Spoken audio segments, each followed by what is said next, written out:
എൻ്റെ എല്ലാ പ്രിയപ്പെട്ട കൂട്ടുകാർക്കും ഞങ്ങളുടെ പുതിയൊരു വീഡിയോയിലേക്ക് വീണ്ടും ഹൃദ്യമായ സ്വാഗതം. ഇന്ന് വളരെ ഹെൽത്തി ആയിട്ടുള്ള ഒരു റെസിപ്പിയാണ് കേട്ടോ. ഹെൽത്തി ആയിട്ടുള്ള ഒരു മുരിങ്ങയില അതുപോലെ തന്നെ എഗ്ഗും കൂടി ചേർത്തുള്ള ഒരു അടിപൊളി തോരനാണ് കേട്ടോ. അപ്പോൾ ഇതുവരെ ഇത് ട്രൈ ചെയ്ത് നോക്കാത്തവരാണ് നിങ്ങളെങ്കിൽ മസ്റ്റായിട്ട് ട്രൈ ചെയ്ത് നോക്കൂ കേട്ടോ. വളരെ ടേസ്റ്റിയാണ്. എന്നാൽ നമുക്കറിയാം മുരിങ്ങയിലയിൽ ഒരുപാട് ഔഷധ ഗുണങ്ങളൊക്കെ ഉള്ളതാണ്. അപ്പോൾ ഇങ്ങനെയൊന്ന് തോരൻ വെച്ച് ഒന്ന് ഇതുവരെ ഉപയോഗിക്കാത്തവരാണെങ്കിൽ ഒന്ന് കഴിച്ച് നോക്കൂ കേട്ടോ. അപ്പോൾ എങ്ങനെയാണ് തയ്യാറാക്കുന്നത് നോക്കിയിട്ട് വരാം. അപ്പോൾ അതിന് വേണ്ടിയിട്ട് ഇതേ മഴയൊക്കെ പെയ്തപ്പോൾ നമ്മളുടെ മുരിങ്ങ മരം ഇതേ നല്ല തളിരിലകളായിട്ടുണ്ട് കേട്ടോ. അപ്പോൾ അത് നമുക്ക് ആവശ്യത്തിന് വളരെ കുറച്ച് മാത്രമേ ഒടിച്ചെടുത്തിട്ടുള്ളൂ. ഇത് കണ്ടില്ലേ, നല്ല സോഫ്റ്റ് ആയിട്ടുള്ള വളരെ എന്താ പറയുക തളിരായിട്ടുള്ള ഇലകളാണ്. ഒത്തിരി മൂത്ത ഇലകൾ എടുക്കരുത്, അപ്പോൾ അത് അത്ര ടേസ്റ്റ് ആയിട്ടുണ്ടാവില്ല.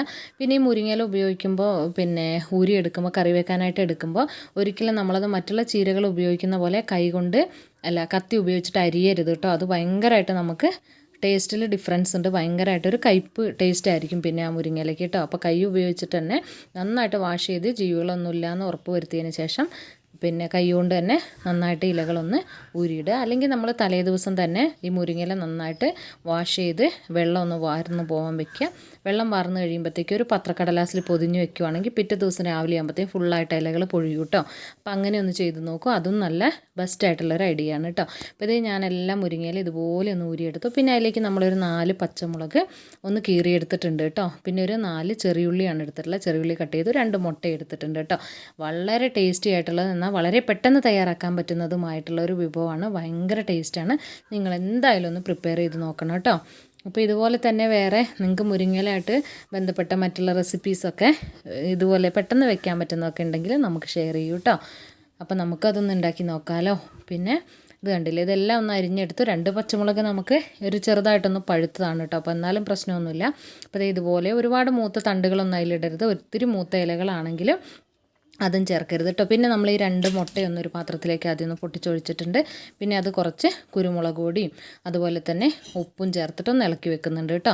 ഇതേ ഒരു പാത്രത്തിലേക്ക് നമ്മൾ വെളിച്ചെണ്ണയാണ് ഇത് ഉണ്ടാക്കാൻ വേണ്ടിയിട്ട് യൂസ് ചെയ്യുന്നത് കേട്ടോ. വെളിച്ചെണ്ണയ്ക്കാണ് ആ ഒരു കറക്റ്റായിട്ടുള്ളൊരു ടേസ്റ്റ് കിട്ടുള്ളൂ. അപ്പോൾ അതിലേക്ക് വെളിച്ചെണ്ണ ചൂടായി വന്നപ്പോൾ നമ്മൾ 2 ചെറിയുള്ളി കട്ട് ചെയ്തത് ഒന്ന് ഇട്ട് കൊടുത്തിട്ടുണ്ട് കേട്ടോ. ഈ ഒരു സമയം നിങ്ങൾക്ക് സവോള ചേർക്കണമെങ്കിൽ സവോള ചേർക്കാം. ഞാനിപ്പോൾ ചേർത്തിട്ടില്ല കേട്ടോ. പിന്നെ ആ ഉള്ളി ഒന്ന് ചെറുതായിട്ടൊന്ന് മൂത്ത് വന്നപ്പോഴത്തേക്കും നമ്മളതിലേക്ക് ഒരു 4 പച്ചമുളകും കൂടി കട്ട് ചെയ്ത് കൊടുത്തിട്ടുണ്ട് കേട്ടോ. പിന്നെ അതൊന്ന് മൂത്ത് വരട്ടെ. മൂത്ത് വന്നപ്പോൾ നമ്മൾ കഴുകി വൃത്തിയാക്കി നോക്കി വെച്ച് ഇലകളൊക്കെ പൊഴിച്ചെടുത്ത് വെച്ചിരിക്കുന്ന മുരിങ്ങയില കഴുകിയിട്ട് നമ്മളൊരു എന്താ പറയുക ഒരു അരിപ്പയിൽ വെള്ളം പോകാനായിട്ട് വെച്ചിട്ടുണ്ടായിരുന്നു. അപ്പോൾ ആ മുരിങ്ങയിലയും കൂടി ഒന്ന് ഇട്ട് കൊടുക്കാം കേട്ടോ. ഇതുണ്ടോ, വളരെ നമുക്കറിയാം തളിരായിട്ടുള്ള ഇലയായതുകൊണ്ട് നമ്മൾ ചീനച്ചട്ടിയിലേക്ക് ഇട്ടപ്പോൾ തന്നെ അതൊന്ന് വാടി കിട്ടിയിട്ടുണ്ട് കേട്ടോ. പിന്നെ ഈ ഇലവർഗ്ഗങ്ങളൊക്കെ നമ്മൾ തോരൻ വെക്കുമ്പോൾ അതിലേക്ക് വളരെ ചെറിയ എമൗണ്ട് മാത്രം ഉപ്പ് ചേർത്ത് കൊടുക്കാം. ഞാനത് വളരെ പിഞ്ച് ഉപ്പാണ് ചേർത്ത് കൊടുത്തിട്ടുള്ളത്. കാരണം എന്താണെന്ന് വെച്ചിട്ടുണ്ടെങ്കിൽ ഈ ഇല വാടിക്കഴിഞ്ഞാൽ ഒട്ടും ഉണ്ടാവില്ല. അന്നേരം നമ്മൾ ഉപ്പിൻ്റെ എമൗണ്ട് വളരെ ശ്രദ്ധിച്ച് മാത്രം ഇലക്കറികൾ ചേർത്ത് കൊടുക്കാനായിട്ട് ശ്രദ്ധിക്കണം കേട്ടോ. അതേ നമ്മുടെ മുരിങ്ങയില ഒന്ന് അടച്ച് വെച്ച് കൊടുത്തപ്പോഴത്തേക്കിൻ്റെ ഇലകളൊക്കെ ഒന്ന് വെന്ത് കിട്ടിയിട്ടുണ്ട് കേട്ടോ. വേണ്ടില്ലേ, എന്നാൽ ആ പച്ചനിറം ഒട്ടും തന്നെ നഷ്ടപ്പെടുത്താത്തൊരു തോരനാണ് കേട്ടോ. ഒത്തിരി മുരിങ്ങയില പ്രിപ്പയർ ചെയ്യുമ്പോൾ പ്രത്യേകിച്ചും അതിന് കറി വെക്കുകയാണെങ്കിൽ അതിൻ്റെ പച്ചക്കളർ പോവാതെ ശ്രദ്ധിക്കണം. ഇത് നമ്മൾ നന്നായിട്ട് കുരുമുളക് പൊടിയും കുറച്ച് ഉപ്പും ചേർത്ത് നന്നായിട്ട് ഇളക്കി വെച്ചിരിക്കുന്ന മുട്ട ഇത് കണ്ടോ, ഈ ഇതേ ചട്ടിയിലേക്ക് തന്നെ മുരിങ്ങയില വെന്ത് കഴിയുമ്പോൾ അതേ ചട്ടിയിലേക്ക് തന്നെ ഒന്ന് മുരിങ്ങയില ഒന്ന് മാറ്റി കൊടുത്തതിന് ശേഷം അതിൻ്റെ നടുവിലേക്ക് നമ്മൾ ഈ മുട്ട ബീറ്റ് ചെയ്ത് വെച്ചതൊന്ന് ഒഴിച്ച് കൊടുക്കുകയാണ് കേട്ടോ. നിങ്ങളെടുക്കുന്ന മുരിങ്ങയിലേൻ്റെ അളവനുസരിച്ച് മുട്ട അളവ് നിങ്ങൾക്ക് കൂട്ടുകയും കുറയ്ക്കുകയൊക്കെ ചെയ്യുക. ഇവിടെ ഞാനിപ്പോൾ 2 മുട്ടയാണ് എടുത്തിട്ടുള്ളത് ഒരു പിടി മുരിങ്ങയിലയിലേക്ക് കേട്ടോ. അത് ഇത് നന്നായിട്ടൊന്ന് ഇളക്കി യോജിപ്പിച്ചെടുക്കാം. അപ്പം മുരിങ്ങയില കഴിക്കാൻ മടിയുള്ള കുട്ടികൾക്കൊക്കെ ഇങ്ങനെ കൊടുക്കുകയാണെങ്കിൽ ഈ ഒരു ഇലക്കറികളും അവരുടെ കഴിക്കാനായിട്ട് അവരിഷ്ടപ്പെടും. കാരണം അത്രയ്ക്കും അടിപൊളിയാണ് കേട്ടോ. അപ്പോൾ നമ്മുടെ മുട്ടയും മുരിങ്ങയിലയും ഇനി ഒത്തിരി അങ്ങിട്ട് മൂപ്പിച്ച് വേവിച്ചെടുക്കുകയൊന്നും വേണ്ട. അത്യാവശ്യത്തിന് വെന്ത് കഴിയുമ്പോൾ തന്നെ നമുക്ക് ഫ്ലെയിം ഓഫാക്കാവുന്നതാണ് കേട്ടോ.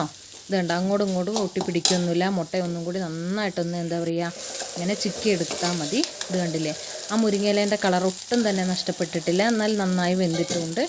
നല്ല സൂപ്പറായിട്ടുള്ള ടേസ്റ്റി ആയിട്ടുള്ള തോരനാണ്. ഇത് ചപ്പാത്തീൻ്റെ കൂടെ ചോറിൻ്റെ കൂടെ മാത്രമല്ല ചപ്പാത്തീൻ്റെയൊക്കെ കൂടെ കഴിക്കാനും ഭയങ്കര ടേസ്റ്റാണ് കേട്ടോ.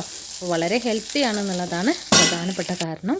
എന്നിട്ട് നിങ്ങൾ വീട്ടിലൊക്കെ മുരിങ്ങയില ഉള്ളവരാണെങ്കിൽ ഇപ്പോൾ മഴയൊക്കെ പെയ്തിട്ട് മുരിങ്ങയിലൊക്കെ തളിരൊക്കെ വന്ന് തുടങ്ങിയിട്ടുണ്ടാവുമല്ലോ.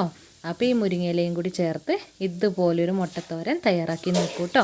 എന്നിട്ട് നിങ്ങളുടെ വിലയേറിയ ഫീഡ്ബാക്ക്സ് കമൻറ്റ് രൂപത്തിൽ നമ്മളെ അറിയിക്കാനായിട്ട് മറന്നു പോകല്ലേ.